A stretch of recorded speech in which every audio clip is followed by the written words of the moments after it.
जय हिंद दोस्तों, स्वागत है एक बार फिर से आपके अपने YouTube चैनल स्टडी प्लेटफॉर्म में। दोस्तों आज हम लोग घटना चक्र के भारतीय अर्थव्यवस्था की सीरीज को आगे बढ़ाते हुए एक बहुत ही महत्वपूर्ण चैप्टर यानी राष्ट्रीय आय से संबंधित प्रश्नों को देखने वाले हैं।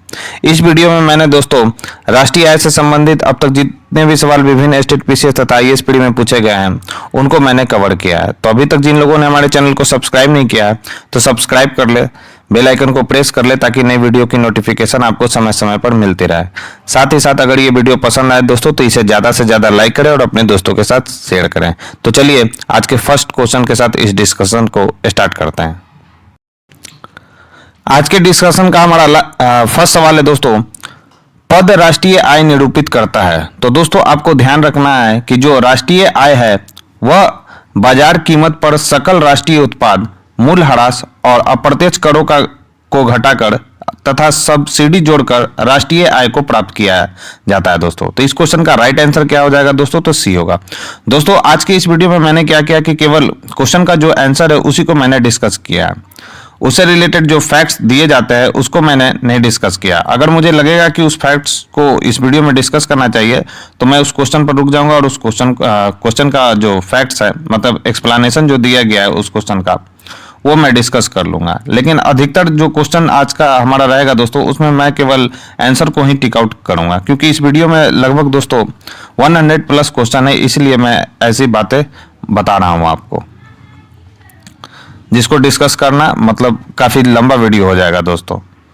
नेक्स्ट है राष्ट्रीय आय। तो राष्ट्रीय आय क्या है दोस्तों? तो याद रखना है आपको, साधन लागत पर निवल राष्ट्रीय उत्पाद होता है दोस्तों राष्ट्रीय आय। तो इस क्वेश्चन का राइट आंसर क्या हो जाएगा दोस्तों? तो बी होगा।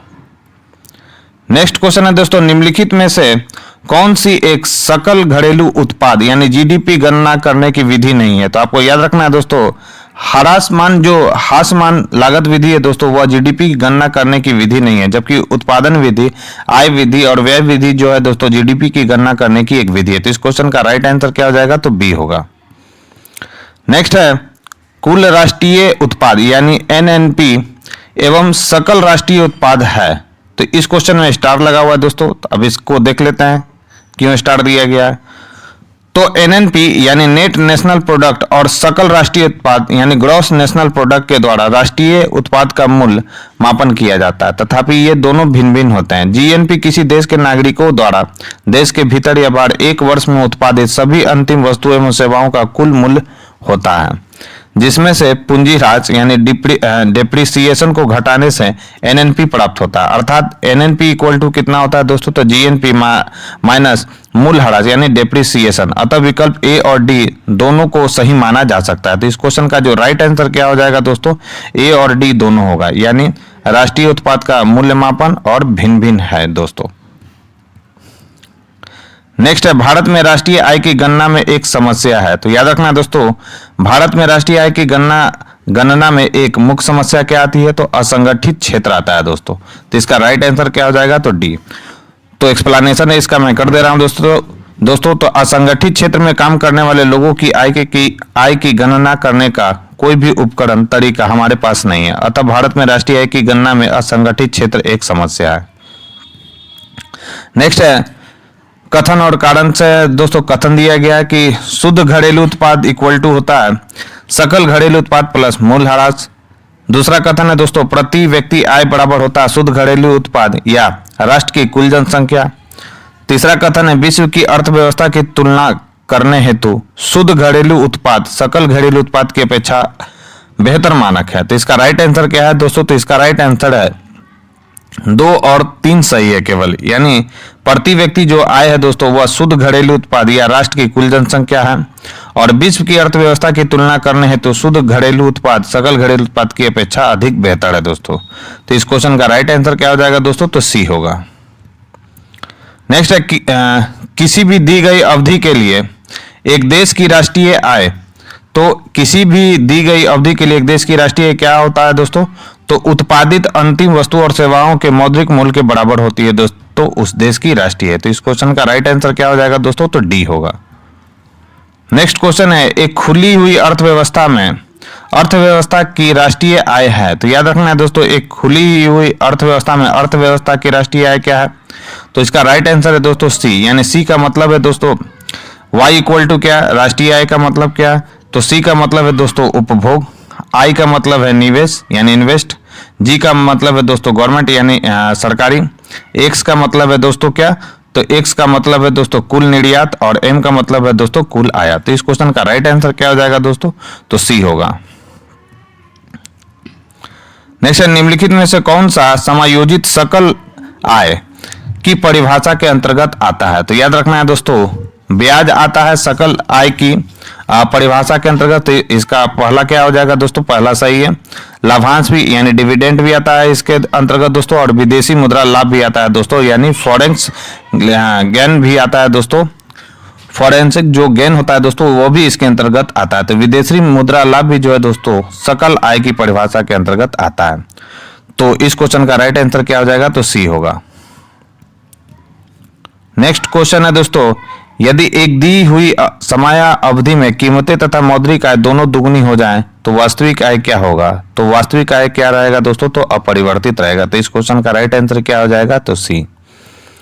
नेक्स्ट है, किस सैद्धांतिक रूप से यदि आर्थिक विकास की कल्पना की जाती है तो इनमें से किस एक को सामान्यतः ध्यान में नहीं रखा जाता। तो याद रखना है दोस्तों विश्व बैंक में से वित्तीय सहायता में वृद्धि को इसमें राष्ट्रीय आय की गणना में जो है दोस्तों आर्थिक विकास की कल्पना की जाती है। तो इसको तो इनमें से किसको एक साधारणतः ध्यान में नहीं रखा जाता दोस्तों, तो याद रखना है कि विश्व बैंक से जो वित्तीय सहायता में वृद्धि होती है दोस्तों उसको ध्यान में नहीं रखा जाता है। तो इसका राइट आंसर क्या हो जाएगा, तो बी। नेक्स्ट है, भारतीय अर्थव्यवस्था के बारे में अमर्त्य सेन के सुझाव से संबंधित निम्नलिखित कथनों पर विचार कीजिए। तो याद रखना है दोस्तों अमर्त्य सेन ने भारतीय अर्थव्यवस्था के में सुधार के लिए क्या क्या सुझाव दिया था। तो याद रखना है दोस्तों इसे जन उन्मुख होना चाहिए, ये सुझाव दिया गया था। सबसे अधिक निर्धन व्यक्ति की आर्थिक सुरक्षा होनी चाहिए दोस्तों, और विश्व अर्थव्यवस्था में इनके एकीकरण के साथ राष्ट्रीय बचाव होना चाहिए। यह अमर्त्य सेन के द्वारा भारतीय अर्थव्यवस्था को सुधारने हेतु कुछ उपाय बताए गए थे दोस्तों। तो इसका राइट आंसर क्या हो जाएगा, तो बी होगा। नेक्स्ट है, यह विचार कि भविष्य में भारतीय नियोजन में वस्तुओं से अधिक ध्यान व्यक्तियों पर देना चाहिए व्यक्त किया गया है। तो यह किसके द्वारा किया गया दोस्तों, तो अमर्त्य सेन के द्वारा किया गया। नेक्स्ट है, हिंदू वृद्धि दर किस वृद्धि दर से संबंधित है। तो याद रखना है दोस्तों राष्ट्रीय आय से यानी नेशनल इनकम से संबंधित है दोस्तों हिंदू वृद्धि दर। तो इसका राइट आंसर क्या हो जाएगा, तो बी। नेक्स्ट है, हिंदू वृद्धि दर किससे संबंधित है। तो याद रखना है जीडीपी से संबंधित है दोस्तों हिंदू वृद्धि दर। नेक्स्ट है, राष्ट्रीय आर्थिक विकास सामान्यतः युग्मित होता है। तो याद रखना है दोस्तों स्फीति के साथ जो होता है दोस्तों युग्मित होता है कौन, तो आर्थिक विकास युग्मित होता है यानी इन्फ्लेशन के साथ दोस्तों।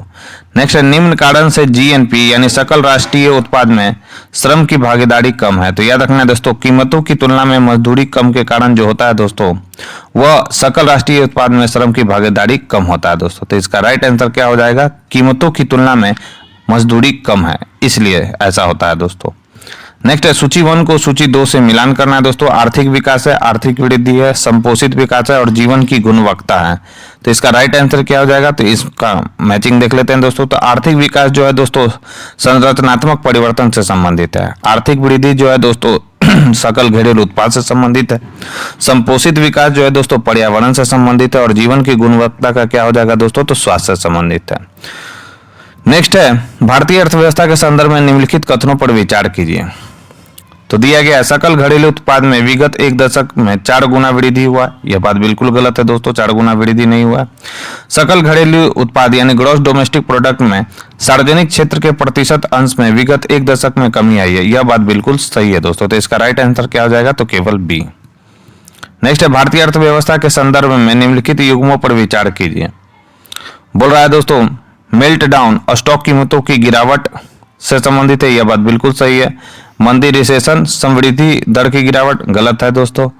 स्लो डाउन क्या है दोस्तों, सकल घरेलू उत्पाद की गिरावट, यह भी बात गलत है। तो इसका राइट आंसर क्या दिया गया दोस्तों, तो केवल एक सही है, यानी मेल्ट डाउन जो है दोस्तों स्टॉक कीमत की गिरावट से संबंधित है। तो इसका राइट आंसर क्या हो जाएगा, ए।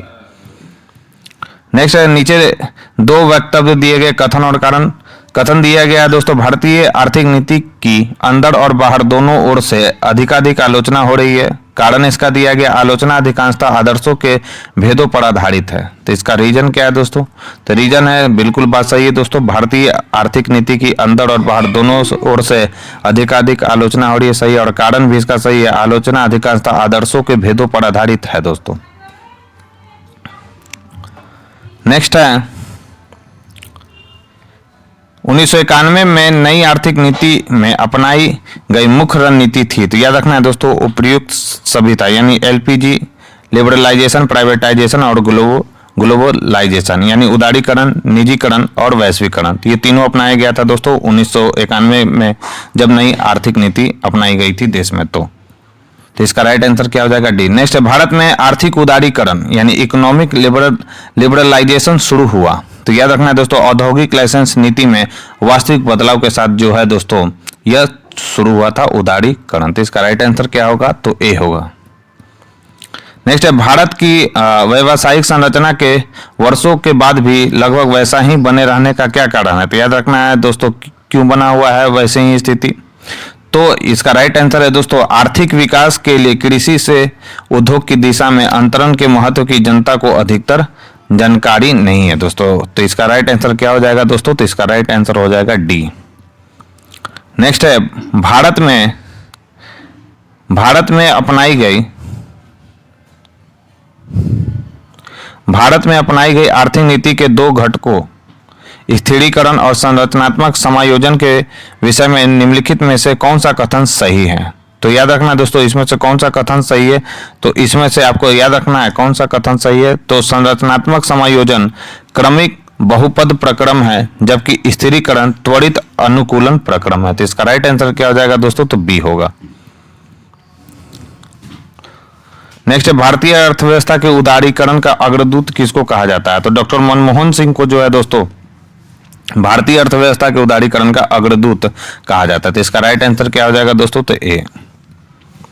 नेक्स्ट है, किसी देश की आर्थिक वृद्धि की सर्वाधिक उपयुक्त माप है। तो याद रखना है दोस्तों, किसी देश की आर्थिक वृद्धि की सर्वाधिक उपयुक्त माप जो होता है दोस्तों वह क्या कहलाता है? तो प्रति व्यक्ति जो उत्पाद होता है दोस्तों वह किसी भी देश की आर्थिक वृद्धि की सर्वाधिक उपयुक्त मापने का यंत्र है। तो इसका राइट आंसर क्या हो जाएगा? प्रति व्यक्ति उत्पाद यानी डी। नेक्स्ट है, किसी देश में जीवन स्तर प्रतिबिंबित होता है। तो किसी देश में जीवन स्तर जो प्रतिबिंबित होता है दोस्तों वह प्रति व्यक्ति आय से प्रतिबिंबित होता है। तो इसका राइट आंसर क्या होगा दोस्तों? तो बी होगा, प्रति व्यक्ति आय। नेक्स्ट है दोस्तों, वर्तमान मूल्यों पर प्रति व्यक्ति आय की वृद्धि यानी ग्रोथ रेट स्थिर मूल्यों पर प्रति व्यक्ति आय की वृद्धि दर से अपेक्षाकृत अधिक है, क्योंकि स्थिर मूल्यों पर प्रति व्यक्ति आय की वृद्धि दर में ध्यान रखा जाता है। तो इसमें किस चीज का ध्यान रखा जाता है दोस्तों? तो याद रखना है, मुद्रास्फीति की वृद्धि दर का इसमें ध्यान रखा जाता है, यानी इसमें जो है दोस्तों इन्फ्लेशन का ध्यान रखा जाता है। तो इसका राइट आंसर क्या हो जाएगा? तो सी। नेक्स्ट है, 1967-68 में भारत में प्रति व्यक्ति आय 20 रुपए थी। यह सर्वप्रथम अभिनिश्चित किया। तो यह सर्वप्रथम अभिनिश्चित किसके द्वारा किया गया था दोस्तों? तो यह दादा भाई नौरोजी के द्वारा जो है दोस्तों यह निश्चित किया गया था कि 1967-68 में भारत में प्रति व्यक्ति आय कितनी थी दोस्तों? तो 20 रुपए थी। नेक्स्ट है, 1949 में भारत सरकार द्वारा नियुक्त राष्ट्रीय आय समिति का अध्यक्ष निम्नलिखित में से कौन था? तो याद रखना है दोस्तों, पीसी महालनोबिस जो थे दोस्तों 1949 में भारत सरकार द्वारा नियुक्त राष्ट्रीय आय समिति के प्रथम अध्यक्ष थे। तो इसका राइट आंसर क्या हो जाएगा? तो पीसी महालनोबिस। नेक्स्ट है, किस अर्थशास्त्री ने, और इसमें कुछ इंपॉर्टेंट फैक्ट्स भी है दोस्तों, उसे देख लेते हैं। तो वर्ष 1949 में भारत सरकार द्वारा नियुक्त राष्ट्रीय आय समिति के अध्यक्ष पीसी महालनोबिस थे। डॉक्टर आर गॉडविल तथा VKR राव इस समिति के सदस्य थे। तो ये भी फैक्ट्स आपको ध्यान में रखना है। नेक्स्ट है, किस अर्थशास्त्री ने भारत में सबसे पहले वैज्ञानिक दृष्टि से राष्ट्रीय आय की गणना की थी? तो उनका नाम है दोस्तों, वैज्ञानिक दृष्टि से राष्ट्रीय आय की गणना करने वाले भारत के प्रथम अर्थशास्त्री कौन थे दोस्तों? तो वे थे VKR राव। तो इसका राइट आंसर क्या हो जाएगा? तो बी हो जाएगा, यानी VKR राव दोस्तों। तो स्वतंत्रता से पूर्व डिस्कस कर दे रहा हूं दोस्तों इसके फैक्ट्स को मैं। स्वतंत्रता से पूर्व राष्ट्रीय आय के अनुमान का प्रथम प्रयास दादा भाई नौरोजी ने 1868 में किया था, जबकि प्रथम वैज्ञानिक अनुमान VKR राव जी ने किया था दोस्तों।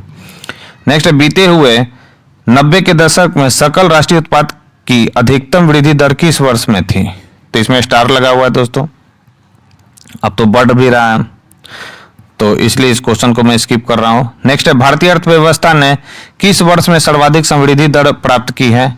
तो इसमें भी स्टार लगा हुआ है कि प्रश्न काल में विकल्प जो था दोस्तों इसका डी था, लेकिन अब आंकड़े के आधार पर अब बदल रहा है आंकड़ा, इसलिए इस क्वेश्चन में स्टार लगा हुआ है दोस्तों, तो इसे भी छोड़ते हैं। नेक्स्ट है, भारत में राष्ट्रीय आय समंको का आकलन किया जाता है, तो यह किसके द्वारा किया जाता है दोस्तों? तो केंद्रीय सांख्यिकी संगठन यानी CSO द्वारा राष्ट्रीय आय का आकलन किया जाता है दोस्तों।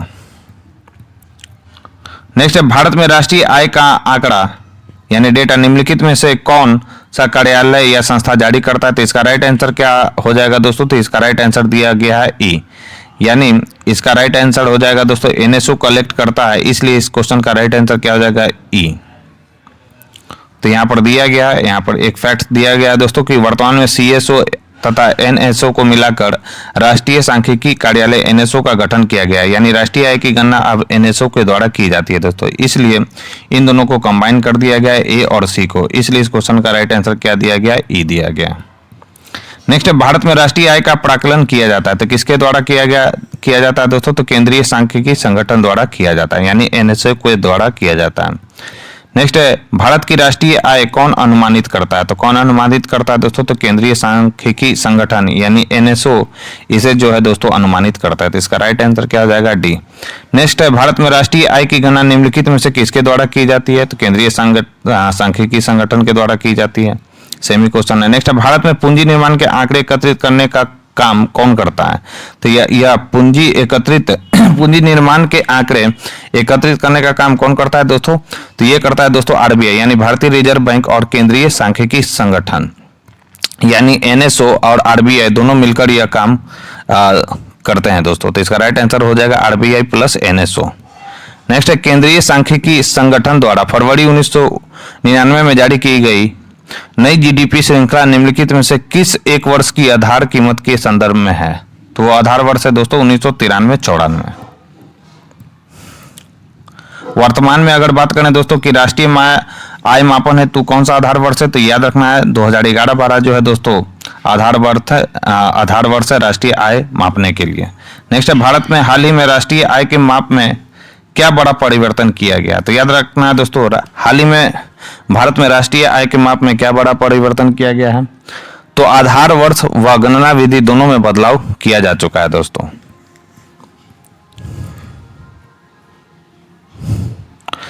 क्या यहाँ पर बदलाव देखते हैं दोस्तों। पहले आधार वर्ष 2004-05 था, अब कितना हो गया दोस्तों? तो 2011-12। पहले GDP के स्थान पर अब क्या किया गया दोस्तों? तो GVA यानी ग्रॉस वैल्यू एडेड की गणना की जाने लगी है दोस्तों, इसलिए इस क्वेश्चन का राइट आंसर क्या हो जाएगा? तो ये। नेक्स्ट है दोस्तों, नई GDP आंकड़े के आधार पर आधार वर्ष 2004-05 के स्थान पर बदल कर क्या कर दिया गया? तो 2011-12 कर दिया गया दोस्तों। नेक्स्ट है, इस समय 2015 में भारत की राष्ट्रीय आय के अनुमान है तो निम्नलिखित में से कौन सा आधार वर्ष के रूप में प्रयुक्त हो रहा है दोस्तों? तो वह है दोस्तों 2011-12। नेक्स्ट है, भारत में स्थिर मूल्यों पर सकल घरेलू उत्पाद के प्राकलन के लिए वर्तमान में आधार वर्ष क्या है? तो वर्तमान में आधार वर्ष क्या था है दोस्तों?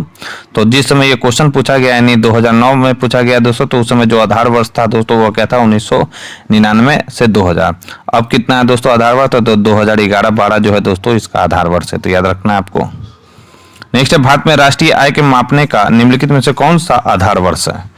तो उस समय जो था दोस्तों जब 2010 में ये क्वेश्चन पूछा गया था तो वो था 2004-05, लेकिन अब है दोस्तों 2011-12।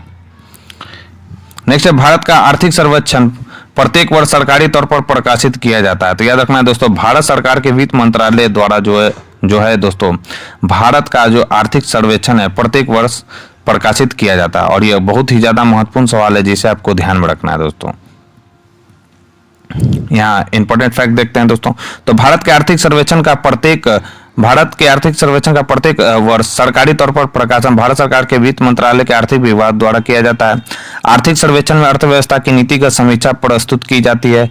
इसमें पिछले वित्तीय वर्ष में अर्थव्यवस्था के प्रदर्शन से संबंधित तथा आंकड़े भी संग्रहित होते हैं दोस्तों। नेक्स्ट है, निम्न में से कौन सा एक आर्थिक वृद्धि का परिचायक है? तो याद रखना है दोस्तों वास्तविक प्रति व्यक्ति आय में सुस्थिर वृद्धि जो है दोस्तों वह आर्थिक वृद्धि का क्या है दोस्तों?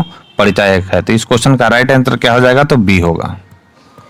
नेक्स्ट है कथन और कारण से रिलेटेड दोस्तों। कथन कह रहा है कि आर्थिक विकास के लिए एक बहुआयामी उपागम की आवश्यकता होती है। कारण दिया गया है कि वर्तमान भारत सरकार मुख्यतः सूक्ष्म आर्थिक विषयों पर ध्यान केंद्रित कर रही है। तो इसका राइट आंसर क्या दिया गया तो दोस्तों, तो इसका राइट आंसर दिया गया है ए सही है किंतु आर गलत है। नेक्स्ट क्वेश्चन है दोस्तों, निरपेक्ष तथा प्रति व्यक्ति वास्तविक जीएनपी की वृद्धि आर्थिक विकास की ऊंची दर का संकेत नहीं करती है। यदि क्या दोस्तों, तो याद रखना निर्धनता और बेरोजगारी में अगर वृद्धि होती है दोस्तों, तो उसमें उस समय क्या होता है, तो निरपेक्ष तथा प्रति व्यक्ति वास्तविक जीएनपी की वृद्धि आर्थिक विकास की ऊंची दर का संकेत नहीं करती है दोस्तों। तो इसका राइट आंसर क्या हो जाएगा, तो सी होगा। नेक्स्ट है भारत सरकार द्वारा मार्च 2021 में प्रसारित आंकड़ों के अनुसार भारतीयों की प्रति व्यक्ति आय में वर्ष 2009-10 में 14.5% की वृद्धि हुई। वास्तविक प्रति व्यक्ति आय है निकटतम आंकड़ों में, तो यह आंकड़ा बदल चुका है दोस्तों, इसलिए क्वेश्चन को स्किप किया जा रहा है। नेक्स्ट है वर्ष 2013-14 में भारत में प्रचलित कीमतों पर साधन लागत पर प्रति व्यक्ति विशुद्ध राष्ट्रीय आय थी। तो अभी भी आंकड़ा बदल चुका है, इसलिए इस क्वेश्चन का राइट आंसर क्या हो जाएगा दोस्तों, तो ई होगा। नेक्स्ट है 1951-52 से 2015-16 की अवधि के किस वर्ष में स्थिर कीमतों पर भारत की प्रति व्यक्ति आय की वृद्धि दर सर्वाधिक रही है। तो कब रही है दोस्तों, तो 2007-8 में रही है। नेक्स्ट है वर्ष 2010-11 में 2004-5 की कीमतों पर निम्न में से कौन सी एक भारत में प्रति व्यक्ति आय रही है। तो भारत में 2010-11 में प्रति व्यक्ति आय कितना था दोस्तों, तो 35,993 रुपए था। तो इस क्वेश्चन का राइट आंसर क्या हो जाएगा, डी। नेक्स्ट है वर्ष 1991-92 में भारत में प्रति व्यक्ति वार्षिक आय लगभग कितनी थी। तो याद रखना है दोस्तों, 7500 रुपए थी दोस्तों प्रति व्यक्ति वार्षिक आय। तो इस क्वेश्चन का राइट आंसर क्या हो जाएगा दोस्तों, तो सी होगा। नेक्स्ट है भारतीय अर्थव्यवस्था के संदर्भ में निम्नलिखित कथनों पर विचार कीजिए। विगत 5 वर्षों में सकल घरेलू उत्पाद की वृद्धि दर सतत रूप से बढ़ी है, यह बात बिल्कुल गलत है। नेक्स्ट है विगत 5 वर्षों में प्रति व्यक्ति आय की वृद्धि दर सतत रूप से बढ़ी है, तो यह भी बात बिल्कुल गलत है दोस्तों। तो इसका राइट आंसर क्या हो जाएगा, तो डी। नेक्स्ट है भारतीय अर्थव्यवस्था के संदर्भ में निम्नलिखित कथनों पर विचार कीजिए। बोल रहा है दोस्तों कि पिछले दशक में वास्तविक सकल घरेलू उत्पाद की वृद्धि दर लगातार बढ़ती रही है, तो यह बात बिल्कुल गलत है दोस्तों। हाँ, सकल घरेलू जो उत्पाद है यानी जीडीपी जो है दोस्तों लगातार बढ़ी नहीं, कभी घटी भी है। पिछले दशक में बाजार कीमतों पर सकल घरेलू उत्पाद लगातार बढ़ रहा है, यह बात बिल्कुल सही है दोस्तों। तो इसका राइट आंसर क्या हो जाएगा, तो बी होगा। नेक्स्ट है वित्तीय वर्ष 2013-14 में भारतीय आर्थिक समृद्धि दर थी, तो याद रखना दोस्तों कितना था, तो 5% था दोस्तों आर्थिक समृद्धि दर। तो इसका राइट आंसर क्या हो जाएगा, तो डी। नेक्स्ट है 1998-99 के लिए सकल घरेलू उत्पाद की वृद्धि दर है, तो कितना था दोस्तों, तो यह था 6.5%। तो आंकड़े काफी पुराने हैं। नेक्स्ट है भारत में सकल घरेलू उत्पाद वर्ष 2012-13 के 4.5% की तुलना में वर्ष 2013-14 में 4.7% तक बढ़ी, जिसका कारण था दोस्तों कृषि एवं संबंधित क्षेत्र की उच्च वृद्धि दर जो था दोस्तों, इसका रीजन था। तो इसका राइट आंसर क्या हो जाएगा, तो सी। नेक्स्ट क्वेश्चन, निम्नलिखित में से किस उप क्षेत्र की वर्ष 2008-9 की तुलना में वर्ष 2009-10 में ऋणात्मक समृद्धि दर रही। तो इसमें भी स्टार लगा हुआ है दोस्तों। तो ऋणात्मक दर जो है दोस्तों निर्माण में रहा है, ठीक है, और किस में रहा है दोस्तों, और खनन एवं उत्खनन में भी रहा है दोस्तों। कब बोल रहा है, यद्यपि 2009-10 में प्रकाशित आर्थिक समीक्षा के अनुसार परस्पर विकल्प को ये सही माना जा सकता है, लेकिन तब वर्ष 2009-10 के आंकड़े अग्रिम अनुमान पर, जबकि वर्ष 2008-9 के आंकड़े संशोधित अनुमान पर आधारित थे। अब वर्ष जो है दोस्तों, यानी इस क्वेश्चन को स्किप कर देना ही ज्यादा बेटर है, क्योंकि आंकड़े काफी पुराने हैं। नेक्स्ट है रिजर्व बैंक ऑफ इंडिया के हाल के आकलन के अनुसार 2002 और 3 में विकास दर होगी, तो यह भी काफी पुराना क्वेश्चन है। तो कितना था दोस्तों, तो 5 से 5.5%। नेक्स्ट है एशियाई विकास रिपोर्ट 2004 के अनुसार वर्ष 2005 में भारत की समृद्धि दर होगी, तो यह भी डेटा काफी पुराना है। तो ये कितना था दोस्तों, तो 6.9% था। नेक्स्ट है कथन और कारण से रिलेटेड क्वेश्चन। भारतीय अर्थव्यवस्था में 1997-98 वित्तीय वर्ष में अवसाद की स्थिति है। कारण निकट भूतकाल में सार्वजनिक निवेश में कमी आई है। तो इसका राइट आंसर क्या है दोस्तों? ए और आर दोनों सही, लेकिन कारण जो है इसका सही एक्सप्लेनेशन नहीं कर रहा है। फिर कथन और कारण से रिलेटेड सवाल है दोस्तों, काफी पुराना सवाल है ये, इसको मैं ले रहा हूं। कथन है दोस्तों, पिछले 15 वर्षों में भारतीय अर्थव्यवस्था ऊंची औसत सकल राष्ट्रीय उत्पाद वृद्धि दर पर पहुंच गई है। सही है। इस कारण इसका दिया गया कि इस अवधि में बचत अनुपात में निरंतर वृद्धि हुई है। तो इसका राइट आंसर क्या हो जाएगा दोस्तों? तो कथन और कारण दोनों सही है, और कारण जो है दोस्तों कथन की सही व्याख्या कर रहा है। नेक्स्ट क्वेश्चन है, निम्नलिखित राज्यों को वर्ष 1998-99 की प्रति व्यक्ति आय के अवरोही यानी डिसेंडिंग ऑर्डर में लगाइए तथा नीचे दिए गए कूट में सही उत्तर चुनिए। तो इसका राइट आंसर दिया गया दोस्तों, किस में पूछा गया? तो प्रति व्यक्ति आय में। तो डिसेंडिंग ऑर्डर में सजाया गया। तो प्रति व्यक्ति आय के मामले में डिसेंडिंग ऑर्डर में क्या होता है दोस्तों? सबसे पहले बड़ा होता है। तो सब प्रति व्यक्ति आय के मामले में पंजाब सबसे पहले था उस समय, उसके बाद महाराष्ट्र, उसके बाद था दोस्तों गुजरात, और लास्ट में कौन है दोस्तों? तो उत्तर प्रदेश। इसका राइट आंसर क्या हो जाएगा? तो बी।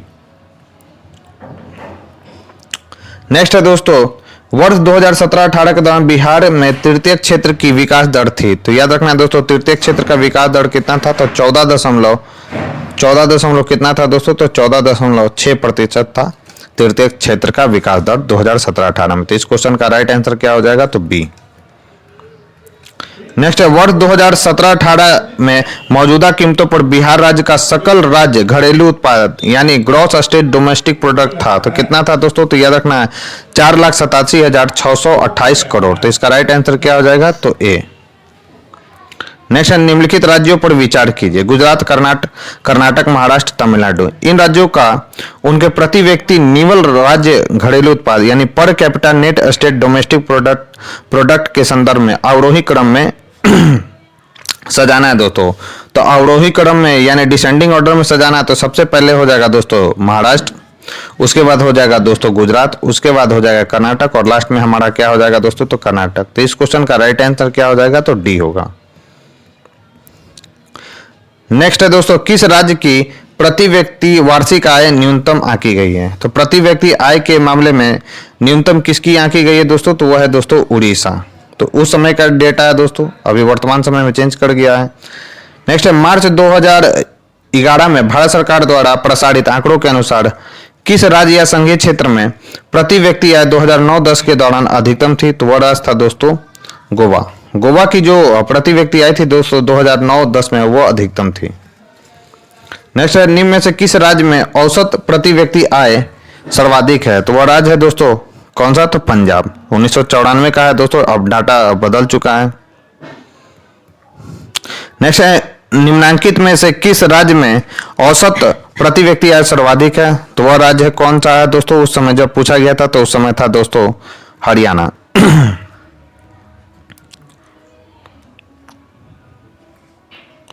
अब अभी भी दिया गया दोस्तों कि अतः वर्ष 2018-19 के आंकड़ों के अनुसार भी विकल्पगत राज्यों में हरियाणा की जो प्रति व्यक्ति आय है दोस्तों वह सर्वाधिक है। तो ये भी फैक्ट्स आपको ध्यान रखिए, वर्तमान में भी यही आगे हैं।